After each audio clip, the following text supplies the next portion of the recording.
Frères et sœurs, écoutez-moi bien. La vie telle que vous la voyez, évitez de mettre votre confiance sur les hommes. Mettez votre confiance à Dieu. Je vous en supplie par les compassions de Dieu. Je suis passé par là. À un moment, Dieu a commencé à me donner l'argent. J'ai senti que je n'avais plus foi en Dieu, mais j'avais foi à mon argent. Quand je partais, je regardais à la banque. Je voyais que j'avais beaucoup d'argent. Ma foi en Dieu descendait. Quand j'ai commencé à perdre l'argent, j'ai vu que ma foi remontait. Et le Seigneur m'a fait comprendre que je m'appuyais sur mes biens. Il a commencé à resserrer un peu les portes. Mettez votre foi en Dieu. Que vous ayez l'argent, que vous n'ayez pas l'argent. Mettez votre foi en Dieu. Dieu peut vous élever, il peut vous faire descendre. Vous pouvez devenir riche aujourd'hui et demain vous devenez pauvre. Mettez votre foi en Dieu. La vie est compliquée. Quand vous lisez dans les évangiles, la Bible nous parle de l'histoire d'une femme. Elle avait tout. Elle était mariée. Elle avait l'argent. Comment je sais qu'elle avait l'argent? Je vais vous le démontrer. Cette femme, on l'appelait la femme qui faisait la perte de sang.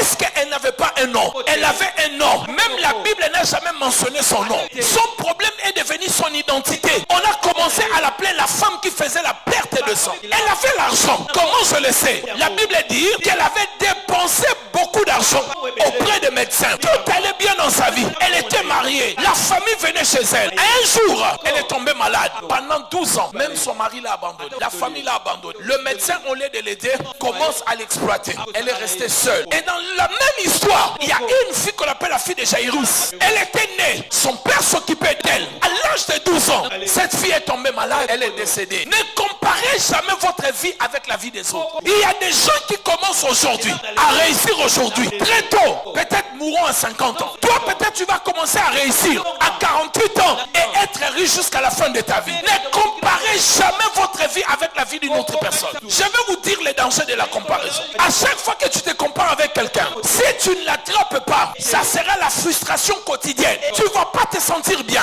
Votre comparaison doit être avec vous-même par rapport à là où tu es aujourd'hui et par rapport à là où tu seras demain. Regarde-toi. L'année passée, où est-ce que j'étais? L'année passée, je n'avais même pas un vélo. Maintenant, j'ai une moto. J'ai avancé dans la vie. On avance dans la vie par rapport à soi-même, pas par rapport aux autres. Si tu commences à mettre dans la tête, je dois avancer par rapport aux autres, tu n'arrives pas à les dépasser. Tu auras l'impression que tu n'avances pas dans la vie. Parce qu'il y a un modèle d'avancement devant toi. Mais entre-temps, Dieu a déjà fait beaucoup de choses avec toi. Et Dieu déteste l'ingratitude. Partout où Dieu n'est pas reconnu pour les œuvres qu'il a accomplies, Dieu arrête de travailler avec cette personne-là.